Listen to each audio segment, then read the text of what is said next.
అందరికీ నమస్కారం. ఈ రోజు మనతో ఉన్నారు ప్రముఖ ఆధ్యాత్మికవేత్త, జ్యోతిష్య మరియు వాస్తు పండితులు బ్రహ్మశ్రీ గుండెపూరి శివసుధీర్ శర్మ గురువు గారు ఉన్నారు. మాట్లాడదాం. జై శ్రీరామ్ గురుగారు. జై శ్రీరామ్. శ్రీమాత్రే నమః. శ్రీ గురుభ్యో నమః.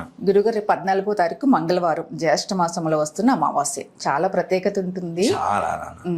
ఆ ప్రత్యేకత ఏంటి చెప్పండి? ఎలా వినియోగించుకోవాలి అంత మంచి రోజున? మరి తప్పనిసరిగానన్నా మనకి ఋషులు ఇచ్చినటువంటి వరాల్లో తిథులు, మాసాలు, పక్షాలు, అలాగే వారాలు, ఒక నిర్దిష్టమైనటువంటి ఒక వారం, ఒక నక్షత్రం, ఒక తిథి కలిసి రావడం అనేటువంటిది చాలా విశేషమైనటువంటి కాంబినేషన్స్ అవి. వాటిల్లో ఎలాంటి పనినైనా అంటే అసాధ్యమైనటువంటి పనులు కూడా సుసాధ్యం అయ్యేటువంటి పరిస్థితులు, నెగిటివ్ని కూడా పాజిటివ్గా మార్చుకునేటువంటి శక్తి కలిగినటువంటి రోజులుగా మారుతూ ఉంటాయి. వాటిల్లో రేపు జూలై 14వ తారీఖు నిజ జ్యేష్ఠ బహుళ అమావాస్య, మంగళవారం. మంగళము అంటేనే శుభకరం, మంగళకరం. అందులో ఆంజనేయ స్వామి వారి దయ వల్ల మంగళవారానికి జయవారం అనేటువంటి ఒక పేరు వచ్చింది. మనం అంటే లంకలో సీతాదేవిని మొట్టమొదటిగా ఆంజనేయ స్వామి వారు మంగళవారం చూశారు కాబట్టి వెళ్ళిన కార్యం కోసం వెళ్ళారు. అది కార్యం జయం కలిగింది కాబట్టి ఆ వారానికి జయవారం అని పేరు వస్తుంది. అలాగే ముఖ్యంగా కుజుడు అధిపతిగా ఉండేటువంటి వారం, కారకుడైనటువంటి కుజుడు. కుజుడు దోషం ఒక్కటే జనాలందరికీ తెలుసు, కానీ మిగిలిన విషయాలు తెలియవు. అదే కుజుడు వివాహాన్ని ఇస్తాడు, అదే కుజుడు సంతానాన్ని ఇస్తాడు, అదే కుజుడు ఆరోగ్యాన్ని ఇస్తాడు, అదే కుజుడు గృహయోగాల్ని కలుగజేస్తాడు, ఆర్థిక లాభాల్ని కలుగజేస్తాడు. అలాగే ఇదే విషయాల్లో వివాహం, సంతానం, ఆరోగ్యం, ఆర్థికం, గృహయోగాలు, వీటిల్ని దూరం అవ్వటానికి కూడా కారకుడు కుజుడే. మరలా అప్పుల్లో కొరుకుపోవడానికి, డబ్బులు ఇచ్చిన వెనక్కి రాకపోవడానికి వీటి కారకుడు కూడా కుజుడే కారకుడు. జాతకంలో ఎక్కడ ఉన్నారో దాన్ని బట్టి ఉంటుంది. కుజుడు ఎక్కడ ఉండాలో అక్కడ ఉంటే ఏ రకమైనటువంటి సమస్యలు ఉండవు. ఉండకూడని స్థానాల్లో ఉండడం వల్ల నష్టం వాటిల్లుతూ ఉంటుంది. వాటిల్లో ముఖ్యంగా లగ్నవశాత్తు నుంచి కొన్ని స్థానాలు తీసుకుంటే కుజదోషం అని చెప్తూ ఉంటాం. కుజదోషం ఉండడం తప్పు కాదు.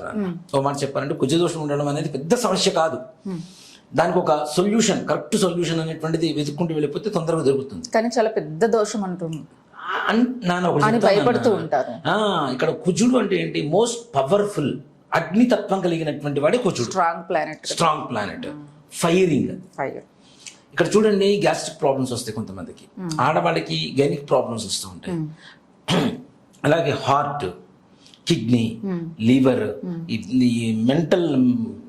మెంటాలిటీకి సంబంధించినటువంటి ప్రాబ్లమ్స్, మానసికమైనటువంటి స్థితి ఎదుగుదల లేకపోవడం, మెంటల్ టెన్షన్స్ ఎక్కువగా ఫీల్ అయిపోవడం, సెన్సిటివిటీ పెరగడం, ఓవర్ థింకింగ్, ఎమోషన్స్ ఏ దిశ ఎక్స్ట్రీమ్ లెవెల్లో వెళ్ళిపోవడం, ఇవన్నీ కూడా కుజుడు కారకుడు అవుతూ ఉంటాడు. ఆలోచన శక్తిని ఎక్కువగా పెంపొందించేవాడు కుజుడు అవుతాడు. ఈ కుజగ్రహం మనకి సప్తమంలోనో, లగ్నంలోనో, ద్వితీయంలోనో, షష్టమంలోనో, లేదా అష్టమంలోనో, ద్వాదశంలోనో ఉండడం అనేది ఒక పెద్ద సమస్య కాదు. దీంతో పాటు శుక్రుడి నుంచి ఎక్కడున్నాడు అనేదే ముఖ్యమైన కారణం. కుజుడు, ఈ శుక్రుడు ఉండేటువంటి స్థానం బట్టి కుజగ్రహం రెస్పాన్స్ ఎక్కువగా ఉంటుంది.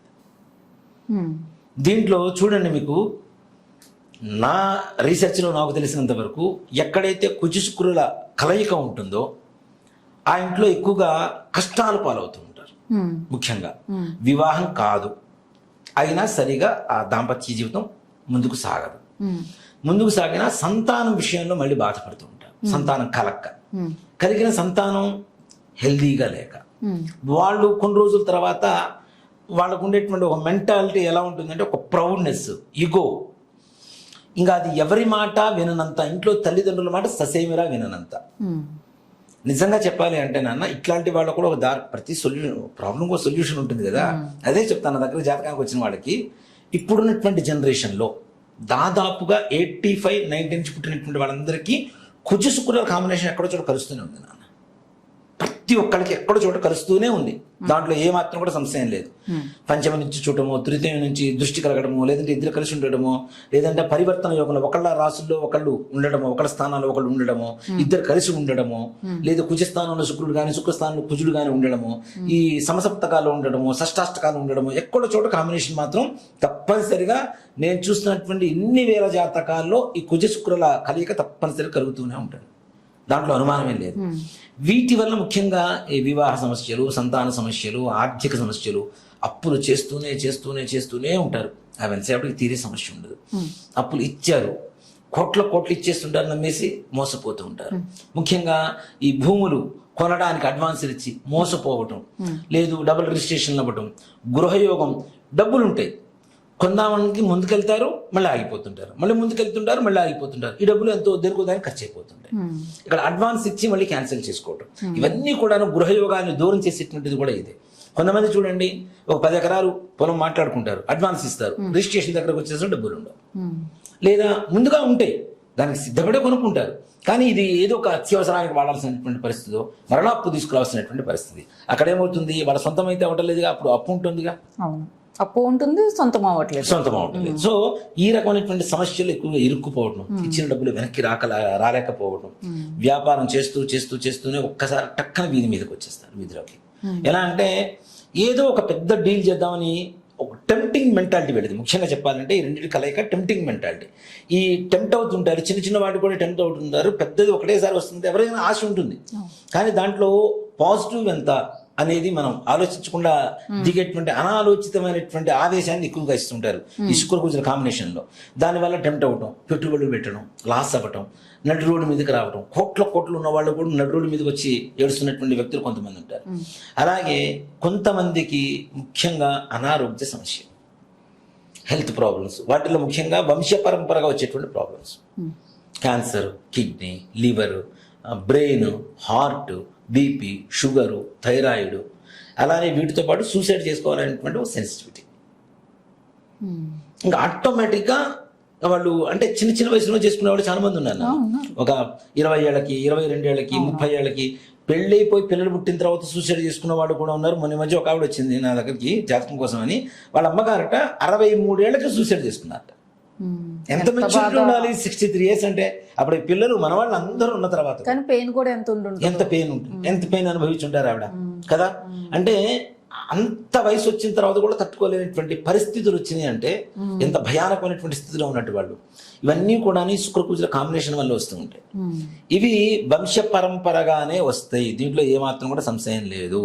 ఎక్కడి నుంచి వస్తాయి, ఒక 6-7 తరాల క్రితం నుంచి మన వాళ్ళు, మన పూర్వీకులు చేసినటువంటి తప్పులు ఏవైతే ఉంటాయో, ఇప్పుడు చాలా మంది మీరు చాలా తరాల క్రితం నుంచి చెప్పుకుంటూ వస్తున్నారు. ఎట్లా చెప్తారు అంటే వీటి కాంబినేషను, వీళ్ళు పుట్టేటువంటి నక్షత్రాలు, వీళ్ళ గ్రహస్థితి, వీళ్ళకి ఎన్ని తరాల క్రితం నుంచి ఈ దోషాలు వస్తున్నాయో చెప్పుకోవచ్చు మనం.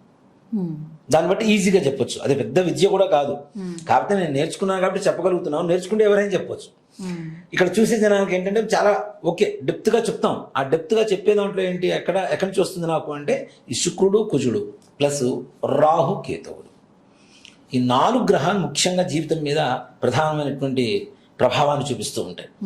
రాహుకేతుల వల్ల కూడాను, రాహుతో గురుడు కలిసిన, గురుడితో కేతువు కలిసిన, లేదా పరస్పరమైనటువంటి దృష్టి కలిగిన, కుజస్థానంలో రాహుకేతువులు ఉన్నా, కుజుడితో రాహుకేతువులు కలిసి ఉన్నా తప్పనిసరిగా ఒక రకమైనటువంటి దోషం ఉంటుంది. ఇందాక శుక్రకుజుల కాంబినేషన్లో వచ్చేటువంటి దాన్ని ఏమో స్త్రీ శాపం అంటాం. అది వర్ణనాతీతం నాన్న. ఒక మాట చెప్పాలంటే చూడండి, ఇక్కడ స్త్రీ శాపం అనేది వర్ణనాతీతమైనటువంటి సమస్యను సృష్టిస్తుంది. అందుకని ఆడవాళ్ళని ఏడ్పించొద్దు, కొట్టొద్దు, తిట్టొద్దు, మాట అనొద్దు. ఎంతసేపటికి వాళ్ళతో నిజంగా చెప్పాలంటే ఆడవాళ్ళు క్షమయాధాత్రి అంటాం, భూదేవితో సమానం క్షమాపణ గుణంలో. అలాంటి వాళ్ళని బాధ పెట్టినటువంటి ఇప్పుడున్నటువంటి జనరేషన్ కాదు నేను చెప్తోంది, ఇప్పుడు కూడా ఉన్నారు, కొంతమంది ఉన్నారు మా అమ్మాయి లాంటి వాళ్ళు కొంతమంది. కానీ ఇప్పుడు ఎక్కువగా 100లో 95% క్షమాగుణం లేదు నాన్న. ఓపిక తక్కువ, ఓపిక తక్కువ, సహనం తక్కువ, అస్సలు ఏ రకమైనటువంటి ఇది ఉండలేదు. ఇవి పూర్వకాలంలో అతి ఎక్కువగా ఉండేది. అత్తగారు కొట్టినా, తిట్టినా, మొగుడు తిట్టినా, కొట్టినా, అప్పుడు వేరే ఆప్షన్ ఉండేది కాదు, ఆలోచన ఉండేది కాదు కదా. నేను పెళ్లి చేసుకున్నాను, ఇతనే నా భర్త, కొట్టినా తిట్టినా ఎట్లా ఉన్నా ఇతనే నా భర్త అంటే ఇవాళ రోజున కొడితే తిరిగితే పడి ఉండమని కాదు నేను చెప్తోంది. ఆ సమయంలో మన పెద్దవాళ్ళు అలా చేశారు కాబట్టి వాటి రోజున మనం ఈ పరిస్థితులను అనుభవిస్తున్నాం. కానీ మెంటల్ గా ఫిక్స్ అయితే అంత దాకా రాదేమో. నిజంగా అంటే మరి మనం ఇప్పుడు ఒక మాట చెప్తానన్న, పూర్వకాలంలో రాముడు అడవులకి తీసుకెళ్తాను అంటే సీతాదేవి వెంటొచ్చింది, కానీ నువ్వు ఇవాళ రోజున అదే మాట అనమనండి. ఏదైనా జూదంలో ఒక ఆస్తి పోయింది అనుకుందాం, ఆస్తి పోయింది, రమ్మంటే అడవులకు వస్తారా? లేదు. మనం తక్కువ ఇంట్లో అద్దెకి తీసుకొని ఇంత పెద్ద ఇంట్లో ఉన్నా, ఇప్పుడు మనం అలా కాబట్టి చిన్న ఇంట్లో తీసుకుందాం ఉందా ఉంటే వస్తారా? రారు. అలాంటి వాళ్ళు ఉన్నారు, కానీ ఎక్కడో నూటికో కొట్టుకో ఒక 10 మంది ఉంటారు గట్టిగా. అవును. అవునా? మరి ద్రౌపది కూడాను జూదంలో మొత్తం ఓడిపోయినా కూడా అడవులకు వచ్చిందా వాళ్ళతో పాటు? సీతాదేవి వచ్చిందా? మరి లంకలో అన్ని అగచాట్లు పడింది అంటే రాముడితో రాబట్టే కదా. అంటే అంత సహనం ఉండేది. ఆ సహనం కోల్పోయేటువంటి తత్వం కూడా శుక్రకుజుల ప్రభావం వల్లనే వస్తుంది. ఎందువల్ల? మన పూర్వీకుల ఆడవాళ్ళ సహనాన్ని మన మగవాళ్ళు పరీక్షించి వాళ్ళకి నరకం చూపించారు కాబట్టి ఆ నరకం ఇప్పుడు మనం అనుభవిస్తాం. అప్పట్లో మగ ఆధిపత్యం ఉండేదంట కదా. అమ్మో, పురుషాహంకారం ఎంత ఉండేది, మేల్ డామినేషన్ అంతా. ఇంట్లో ఆడవాళ్ళు మాట్లాడటానికి ఉండేది కాదు, మాట్లాడితే కొట్టడమే, ఇంటి పని అంతే ఇంకేం ఉండదు. వంట పని, ఇంటి పని, పిల్లలకు అన్నారా, ఇంతే తప్పితే వేరే రకమైనటువంటి ఆర్థిక స్వాతంత్రం కానీ, వాక్ స్వాతంత్రం కానీ, వాక్ స్వేచ్ఛ కూడా లేదు. గట్టిగా మాట్లాడడానికి కూడా అవకాశం ఉండేది కాదు. తలుపు వెనక ఉండి ఏమండి అని పిలిస్తే, లోపలికి పిలిస్తే, ఏదైనా ఎవరితో మాట్లాడుతున్నప్పుడు పిలవాలన్నా, లేదా పిల్లల్ని పంపించి మీ నాన్నగారిని చెవిలో చెప్పమని చెప్పి అంత ఇదిగా ఉండేవాడు, ఒద్దిగ్గా ఉండేవాడు. ఇప్పుడు అంటే అట్లా ఉండమని నేను చెప్తలా, కాలానుగుణ్యంగా మనం కూడా మారాలి. కానీ అతిగా మారిపోతున్నారు. అదే నేను చెప్తున్న ప్రమాదం అక్కడే వచ్చింది. ఆర్థిక స్వాతంత్రం కానివ్వండి, స్త్రీ స్వాతంత్రం కానివ్వండి, వాక్ స్వాతంత్రం కానివ్వండి, మరీ ఇండిపెండెంట్ ఇక్కడ ఒక లిమిట్ ఉంటుంది. ఆ లిమిట్ క్రాస్ చేసి మరీ చేస్తున్నారు. ఇలాంటి ప్రభావాలు, ఇలాంటి ఆలోచన స్థితులు ఎందుకు వస్తాయి? మన గ్రహస్థితుల వల్ల వస్తాయి. ఇలాంటి గ్రహస్థితులు ఎందుకు వస్తున్నాయి? మన పూర్వీకుల వల్ల వస్తున్నాయి. ఇక్కడ మగవాళ్ళు 60 సంవత్సరాల లోపల చనిపోతేనేమో పితృదోషం అంటాం. ఆడవాళ్ళు ఇలాంటి బాధలు అనుభవించి ఉన్న దానికి కారణమైనటువంటి కుటుంబం మొత్తానికి కూడాను స్త్రీ శాపం వస్తుంది. పితృదోషం వస్తే కొన్ని రకాలైనటువంటి దోషాలు మాత్రమే ఉంటాయి నాన్న. స్త్రీ శాపం వచ్చిందా వంశం నిర్వంశం అయిపోయేటువంటి పరిస్థితులు కనపడుతూ ఉంటాయి. అది మనం తెలుసుకోలేకపోతున్నాం. ముందు ముఖ్యంగా ఒక మాట చెప్పాలంటే, జాతకాల దగ్గరికి ఎవరి దగ్గర వెళ్ళినా కూడాను దాని గురించి సంపూర్ణంగా వివరణ చెప్పలేకపోతున్నారు చాలా మంది. అవగాహన లేక దాని గురించి వీళ్ళని మోటివేట్ చేయగలిగితే దాని సంపూర్ణమైనటువంటి మూలం ఎక్కడైతే రూట్స్ ఉన్నాయో రూట్ లెవెల్ నుంచి మనం క్లీన్ చేసుకుంటూ వస్తే ఆటోమేటిక్గా బాగుంటుంది. మన భవిష్యత్ తరాలు కూడా బాగుంటాయి. ఇక్కడ మన తరం నుంచే ప్రారంభం అవుతుంది. ఇక్కడ ఇంకోటి కూడా చెప్తా, ఎన్ని దోషాలు, ఎన్ని నివారణలు పూజలు చేసినా మరలా నేను పూజ చేసి వస్తాను, ఆ పూజ అయిపోయింది, నాకు దోషం పోయింది, మళ్ళీ మా ఆవిడ కొడతానంటే మళ్ళీ కామని మళ్ళీ మొదలు. ఈ ఆడవాళ్ళు ఎవరినైనా సరే, మన ఇంట్లో కుటుంబ సభ్యులైనా లేదా అదర్ పర్సన్స్ అయినా ఎవరినైనా సరే, మన వల్ల ఆడవాళ్ళు ఎప్పుడు కూడా బాధపడకూడదు.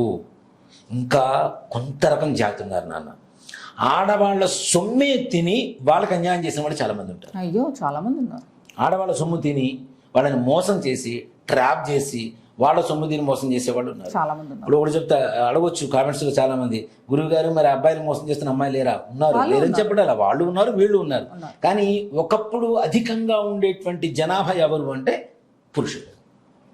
ఆ పురుషుల వల్ల సంతాన యోగం కలుగుతున్నప్పుడు ఆ సంతాన యోగం కలిగినటువంటి కుటుంబం మొత్తానికి దోషాలు వస్తాయి కదా ఆటోమేటిక్గా. ముఖ్యంగా ఇక్కడ ఇంకోటి ఏంటంటే, ఒక అబ్బాయికి పితృదోషం, స్త్రీ శాపం ఉన్నాయని అనుకుందాం. మరలా ఇలాంటి దోషాలు ఉన్న అమ్మాయే భార్య అవుతుంది. అలాంటి వంశం నుంచే భార్య వస్తుంది. ప్రపంచంలో, ఇండియాలో ఏదో మారుమూల పల్లెటూరులో పుట్టి అమెరికాలో అమ్మాయిని పోయి చేసుకో, అమ్మాయి డేట్ ఆఫ్ బర్త్ తీసుకున్నా సేమ్ ఇవే ప్రాబ్లమ్స్ ఉంటాయి. దాంట్లో ఏమాత్రం కూడా సమస్య లేదు. అందుకనే నేను చెప్తాను, రుణానుబంధ రూపేణ పశుపత్ని సుతాలయ చాలాసార్లు చెప్తూనే ఉంటాం. మనం పూర్వజన్మలో ఏదైతే రుణానుబంధం ఉంటుందో ఆ రుణానుబంధం ప్రకారమే భార్య, పిల్లలు, పశువులు, ఫ్రెండ్స్ కూడా, మన స్నేహితులు కూడా. ఈ దోషం ఇక్కడ ఒక నిర్ధారణ చేయాలంటే నాన్న, ఇలాంటి దోషాలు ఎట్లా ఉంటాయంటే, ఇప్పుడు నాకుంది అనుకుందాం, నా పక్కన నా ఫ్రెండ్ ఉన్నాడు, వాడికి ఉంటుంది అంటే, వాడికి ఉందంటే వాడి ఫ్యామిలీ మొత్తానికి ఉన్నట్టే. వాళ్ళ ఫ్యామిలీలో ఉండేటువంటి వాళ్ళందరికీ వాళ్ళకి ఫ్రెండ్స్ ఉంటారు కదా, వాళ్ళకు కూడా ఉన్నట్టేగా. ఆల్మోస్ట్ ఆల్ ప్రపంచంలో, ఈ మాట ఎవరైనా కాదని చెప్పమని నేను ఒప్పుకుంటా, ప్రపంచంలో ఆల్మోస్ట్ ఆల్ ఇలాంటి దోషాలు కలిగినటువంటి వాళ్ళు 1 కోటి మందిలో 99,99,900 మంది ఉన్నారు. అంటే 100 మందికి మాత్రమే ఉన్నారు. అంటే వాళ్ళలో ఇప్పుడు మన ఇండియాలో 140 లక్షల జనాభా ఉన్నారు. ఇంతమందికి 140 కోట్ల జనాభా. ఇంతమందిలో మహా అయితే 1 కోటి మందికి తప్పుతుందేమో.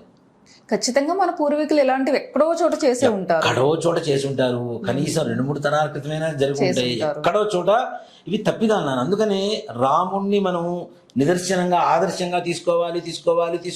ఎందుకు నూరిపోస్తారు అంటే, రాముడిలా ఉండే ఇలాంటి దోషాలు ఉండవు కదా. ఇక్కడ రాముడికి కూడా పితృదోషాలు ఉన్నాయని చెప్పి జాతకంలో చెప్తోంది. రాముడికి కూడా పితృదోషాలు ఉన్నాయని. దానికోసమనే ఆయన బ్రహ్మత్యాది పాతకాలు దోషాలు పోవడం కోసం, పితృదోషాలు పోవడం కోసం నవగ్రహాలు ప్రతిష్ఠ కూడా చేశారు ఆయన. ఇక్కడ రామేశ్వరంలో సముద్రంలో నవపాషాణాలు అని ఉంటాయి. మీరు చూస్తే సముద్రం రామేశ్వరం వెళ్ళేటప్పుడు లెఫ్ట్ సైడ్ కోతపల్లి ఏదో ఒక ఊరు ఉంటుంది నాన్న. ఆ విలేజ్ లోపలికి వెళ్ళిపోతే సముద్రం ఉంటుంది. సముద్రం మనం లోపలికి వెళ్ళొచ్చు, గ్రహాలను చూడొచ్చు, తాకడానికి అవకాశం, లోపల దిగడానికి అవకాశం ఉంటుంది. వాటర్ ఉంటాయి, వాటర్లోనే ఉంటే చుట్టూ మనకి ఒక ప్రహరీలాగా ఉంటుంది. దాని చుట్టూ మనం ప్రదక్షిణ చేసుకుని చూసి రావచ్చు. ఆయన కూడా ఇట్లాంటి పితృదోషాలు బ్రహ్మత్యాది పాతకాలు పోవడం కోసం కొన్ని రకాల పూజలు చేశారని చెప్పి శాస్త్రం చెబుతాం. ఆయనకే తప్పలేదు. అంత మంచి తత్వం ఉన్న ఆయనకే తప్పలేదు. అలా ఆయన ఏం చేశాడు, ఎందువల్ల వచ్చినాయో నాకు పితృదోషాలు, ఇలాంటి పాపాలు ఎక్కడా కలగకుండా ఉండాలి, ఇలాంటి మనిషి అంటే ఇలానే ఉండాలని చెప్పి ఆయన ఆదర్శంగా మనకు ఇచ్చాడు. కాబట్టి అందరూ రాములాగా ఉన్నారా అంటే ఎక్కడో ఒక చోట మన వంశంలో ఏదో ఒక తప్పిదం జరిగే ఉంటుంది. ఆ ఉసురు మనం పోసుకుంటున్నాం, మన కుటుంబం మొత్తం అనుభవిస్తున్నాం. ఇలాంటి దోషాలు పోవడం కోసం మంగళవారం రోజున కలిసి వచ్చిన అమావాస్య ఏదైతే ఉంటుందో అందులోనూ గురువుడు పితృకారకుడు అంటాం. పునర్వసు నక్షత్రం కలిసి వచ్చింది. ఇక్కడ గురువారం మనకి గురువుడు పునర్వసు నక్షత్రం వచ్చింది. అలాగే మంగళవారం కుజగ్రహ ప్రీతి కలుగుతుంది. అమావాస్య అంటేనే ముఖ్యంగా సూర్య భగవానుడి ఆత్మకారకుడు అని చెప్తుంటాం. ఆయన రోజు కలిసి వచ్చింది. అలాగే జ్యేష్ఠ మాసం కాబట్టి, జ్యేష్ఠ మాసం అంటే బుధ నక్షత్రానికి అధిపతిగా ఉండే మాసం కాబట్టి జ్యేష్ఠ అంటే బుధుడు కూడా కలిసి వచ్చాడు. ఇక్కడ ఇన్ని రకాల కాంబినేషన్స్ అనేది చాలా గొప్పగా ఉంటుంది నాన్న. ఇలాంటి రోజున ఇలాంటి పితృదోషాలు, స్త్రీ శాపాలు, బ్రహ్మత్యాది పాతకాలు, దేవతా శాపాలు ఇలాంటివన్నీ కూడా పోగొట్టుకోవడానికి ఒక్కటే ఒక్క మూలం ఉంటుంది. మీ కుటుంబంలో ఎన్నో తరాల నుంచి వస్తున్నటువంటి ఇలాంటి దోషాలని సమూలంగా వినాశనం చేసి సద్గతికి కలుగ చేయాలి అంటే ముఖ్యంగా ఒక్కటే నాన్న, మోక్షనారాయణ బలి. మన పూర్వీకులు 60 సంవత్సరాల లోపల ఎవరైనా చనిపోయి ఉన్నా, మనకు చదువు చెప్పిన గురువుగారు చనిపోయి ఉన్నా, మన బాల్య స్నేహితులు చనిపోయి ఉన్నా, మన బంధువులు ఎవరైనా చనిపోయి ఉన్నా, ఏది రక్త సంబంధికులు ఎవరైనా చనిపోయి ఉన్నా తప్పనిసరిగా ఇలాంటి దోషాలు వస్తాయి. ఆడవాళ్ళని నేర్పించడం ద్వారా స్త్రీ శాపాలు వస్తాయి. దేవతల్ని బ్రాహ్మణ్ణి తిట్టడం, కొట్టడం, అలాగే గోవుల్ని హింసించడం, వీటి ద్వారా బ్రహ్మత్యాది పాతకాలు వస్తాయి. సర్పాన్ని చంపడం, ఇట్లాంటి వాటి ద్వారా బ్రహ్మత్యాది పాతకాలు వస్తాయి. అలాగే వృక్షాలని నరికేయటం, రావి చెట్టు, మర్రి చెట్టు, అట్లానే మారేడు చెట్టు, ఇట్లా దేవతా వృక్షాలు కొన్ని ఉన్నాయి నాన్న. ఈ దేవతా వృక్షాలని నరికివేయటం, వాటి మీద ఉండేటువంటి పక్షులకు ఆవాసం మొత్తం పోగొట్టినట్టు, అలాగే బావులు పూడ్చడం, వాటి వల్ల జలచరాలు లోపల జరిగాయి, మరి ఎక్కువ జరిగినాయి. ఇప్పుడు ఇంకా ఓ మాట చెప్పాలంటే చాలా మందికి తెలియనటువంటి ఒక విషయం ఏంటంటే, చాలా మంది ఇళ్ళు బూడ్ చేసిన బావుల మీద కట్టినటువంటి ఇళ్ళు ఉన్నాయి. ఇప్పుడు మట్టి తీసుకురండి ఎందుకు చెబుతాం మనం? ఆ ఇంట్లో ఏమైనా శల్య దోషాలు అంటే బోన్స్ ఏమన్నా పూర్వకాలంలో ఏమన్నా ఉన్నాయా, లేదంటే నేను అడుగుతూ ఉంటా, ఆ మట్టి పట్టుకోగా మనకు కనపడుతూ ఉంటుంది, ఆ జలం కనపడుతూనే ఉంటుంది, దానివల్ల వీళ్ళు లోపల పూడిపోతున్నారు అన్న సంగతి, అంటే మనుషులు పడిపోతున్నట్టు కూడా కళ్ళ ముందు కనపడుతూ ఉంటుంది అనమాట. అడుగుతా, మీ ఇంట్లో బావి ఉండేది, బావి పూడిచారు కదా అంటే, అవునండి ఇప్పుడు కాదు 3 తరాల క్రితం, 3 తరాల క్రితం కాదు 4 తరాల క్రితం కాదు, తప్పనిసరిగా ఆ ప్రభావం ఉంటుంది. దాని మీదనే ఇల్లు కట్టుకున్నటువంటి వాడు కొంతమంది ఉంటారు. సో ఇలాంటివన్నీ కూడా దోషాలు పోవడం కోసం ఒకటే ఒక్క నివారణ నాన్న, మోక్షనారాయణ బలి అనేటువంటి ఒక పూజా కార్యక్రమం, దివ్యమైనటువంటి కార్యక్రమం ఉంటుంది. పితృకార్యం ఇది కూడాను. అందులోనూ మోక్షనారాయణ బలి అనేటువంటి పూజని అమావాస్య రోజున చేయటం విశేషం.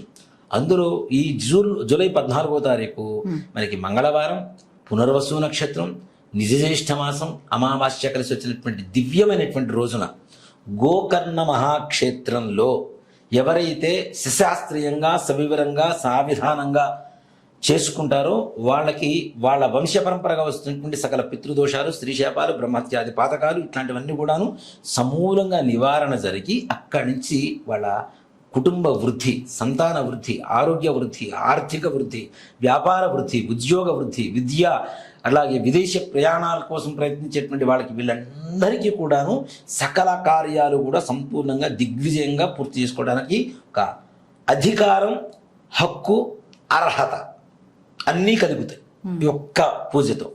ఈ పూజని చాలా మంది కూడాను, దయచేసి వేరేలా అనుకోకండి, బ్రాహ్మణేతరులు ఎక్కువగా చేస్తూ ఉన్నారు. ముఖ్యంగా చేయించేవాడు కావచ్చు, చేసేవాడు కావచ్చు. ఇక్కడ విషయ పరిజ్ఞానం లేకుండా దేంట్లోకి దిగినా, ఇప్పుడు లోతు ఎంత ఉందో తెలియకుండా లోపలికి దిగితే మనిషి మునిగిపోతాడా లేదా? దాని లోతు ఎంతో తెలుసుకోవాలి. ఫస్ట్ తెలుసుకున్న తర్వాత ధైర్యం చేయాలి మనం ముందు. అందుకని శ్రాద్ధం అంటే ఏంటి? శ్రద్ధతో చేసేదాన్ని శ్రాద్ధం అంటాం. అలాంటిది జీవితంలో ఒక్కసారి ఇలాంటివి చేసేది. ఇంట్లోంచి కొంతమంది వెళ్ళిపోయి ఉంటారు, నాన్న వాడు బ్రతుకున్నారో లేదో తెలియదు. వాళ్ళు అవి కూడా పితృదోషాల కిందకు వస్తాయి ముఖ్యంగా. అలాగే మనకి పుట్టినప్పుడు చనిపోయి ఉంటారు, పుట్టగానే కొంతమంది చనిపోతుంటారు. ఇవి కూడా కొన్ని పితృదోషాల కిందకు వస్తాయి. దాంతో పాటుగా ముఖ్యంగా వాహన ప్రమాదాలు, నీళ్ల ప్రమాదాలు, బావిలో దూకి చనిపోవడము, బావిలో కాలుజారి పడిపోవటము, ఫైర్ యాక్సిడెంట్స్ చనిపోవటము, ఇట్లాంటి కారణాల వల్ల, బ్రెయిన్ స్ట్రోక్ వల్ల చనిపోవడం, సూసైడ్ వల్ల చనిపోవడం, అలాగే హార్ట్ ప్రాబ్లం వల్ల, కిడ్నీ ప్రాబ్లం వల్ల, లివర్ వల్ల, క్యాన్సర్ వల్ల, ఇలాంటి ప్రాబ్లమ్స్ వల్ల చనిపోవటం, ఇవన్నీ కూడాను మనకి పితృదోషాల కిందకే వస్తాయి. ప్రెగ్నెన్సీ ఉండి కొంతమంది పోయిన వాళ్ళు నిజంగా ఇప్పుడు వచ్చేవాళ్ళు నాన్న ఇదే చెప్తుంటారు, ప్రెగ్నెన్సీ డెలివరీ ఎప్పుడు చనిపోయారు, అందుకని ఇంకో పెళ్లి చేసుకున్నారు. ఓయమ్మ బహు వివాహ యోగాలు చాలా మంది కలిగి ఉన్నాయి పూర్వకాలంలో. అవే మళ్ళా రిపీట్ అవుతుంది, రీసైక్లింగ్ అవుతుంది. ఇప్పుడు జనరేషన్కి ఏమవుతుంది? 3, 4, 2 పెళ్లిళ్ళు తప్పనిసరిగా జరుగుతూనే ఉన్నాయి. కాబట్టి ఇలాంటి దోషాలు పోవాలి అంటే దయచేసి ఎవరిని పడితే వాళ్ళని గుడ్డిగా నమ్మొద్దు అని చెప్తాను. అలానే వెబ్సైట్స్ ఉన్నాయి. ఈ వెబ్సైట్స్ ఏంటో నాకు అర్థం కాని ఒక వ్యవహారం. నిజంగా కొంతమంది పురోహితులు కూడా వాటిని ప్రమోట్ చేస్తున్నారు నాన్న. పెయిడ్ ప్రమోషన్, అఫీషియల్ గా. అసలు నాకు అదే అనుకుంటే రాంగ్ డైరెక్షన్ కదా. అంత పెద్ద వాళ్ళు కూడా ఎందుకు చేస్తున్నారు ఇవి? డబ్బు నాన్న ఒకటి చెప్తాను నాన్న, డబ్బుని మనం సంపాదించాలి. మన ఛానల్స్ ఎంతమంది కాంటాక్ట్ అయ్యారు గురువు? మరి అసలు మనం ఏ రోజు అట్లాంటి పెయిడ్ ప్రమోషన్స్ చేసామా? అసలు ఇక్కడ చేయమన్నారు, మన ఛానల్ కి కాంటాక్ట్ అయ్యారు. అసలు ఏదైనా మనం అసలు ఒకటి చెప్తాను నాన్న, అదే చెప్తున్నా కదా, డబ్బును మనం సంపాదించాలి. మరి డబ్బు మనం సంపాదించే పరిస్థితి మనం ఎప్పటికీ ఉండకూడదు.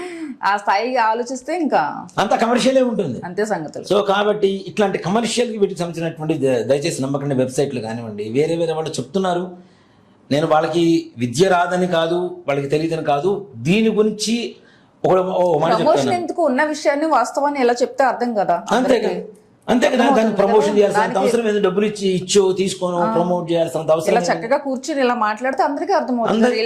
ఎంతమంది జనాభా మరి ఎంతమంది వస్తున్నారు మనతో జనాభా? అవునా? అట్లా పేడ్ ప్రమోషన్ అయితే చేయట్లేదు మనం. సో కాబట్టి దయచేసి ఇలాంటివి నమ్మకండి, నమ్మి మీరు మోసపోకండి. అంతేకాకుండా మీ ఇంట్లో నేను చెప్పబోయేటువంటి నక్షత్రాల్లో ఏ ఒక్కరు జననం జరిగినా తప్పనిసరిగా మీ ఇంట్లో పితృదోషమో స్త్రీ శాపమో ఉన్నట్టుగానే లెక్క. ముఖ్యంగా మృగశిర, చిత్త, ధనిష్ట నక్షత్రాలు ఎవరైనా పుట్టి ఉంటే మీ ఇంట్లో మీ కుటుంబ సభ్యుల్లో, రక్త సంబంధికుల్లో స్త్రీ శాపం 100% ఉన్నట్టే లెక్క. దాంట్లో అనుమానమే లేదు. ఈ మిగిలిన నక్షత్రాలు ఏవైతే ఉన్నాయో అశ్విని, ఆరుద్ర, మఖ, స్వాతి, మూల, శతభిషం, రోహిణి, హస్త, శ్రవణం, మృగశిర, చిత్త, ధనిష్ట, ఆరుద్ర, పునర్వసు, విశాఖ, పుష్యమి, అనురాధ, ఉత్తర, భాద్ర, ఈ నక్షత్రాలు ఎవరు పుట్టినా తప్పనిసరిగా పితృదోషం మీ ఇంట్లో ఉన్నట్టే లెక్క. ఆశ్లేష నక్షత్ర జననం జరిగిందా మీ ఇంట్లో 7 తరాల నుంచి ఈ దోషం మిమ్మల్ని వెంబడిస్తున్నట్టే లెక్క.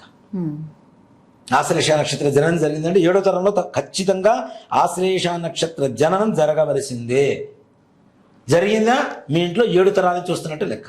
ఈ నక్షత్రాలను బట్టే నేను చెప్తుంటా మీకు ఎన్ని తరాల నుంచి వస్తుంది ఏంటి అనేటువంటిది. నా దగ్గర జాతకానికి వచ్చినప్పుడు కూడా, జనాలు వచ్చినప్పుడు కూడా ఎలా చెప్పగలుగుతా అంటే ఈ నక్షత్రాలు ఏ నక్షత్రం ఎన్నో తరాన్ని సూచిస్తుంది అనేటువంటిది విషయం పరిజ్ఞానం తెలిసి ఉంటే చెప్పొచ్చు. దాంట్లో ఏమాత్రం కూడా అనుమానం లేదు.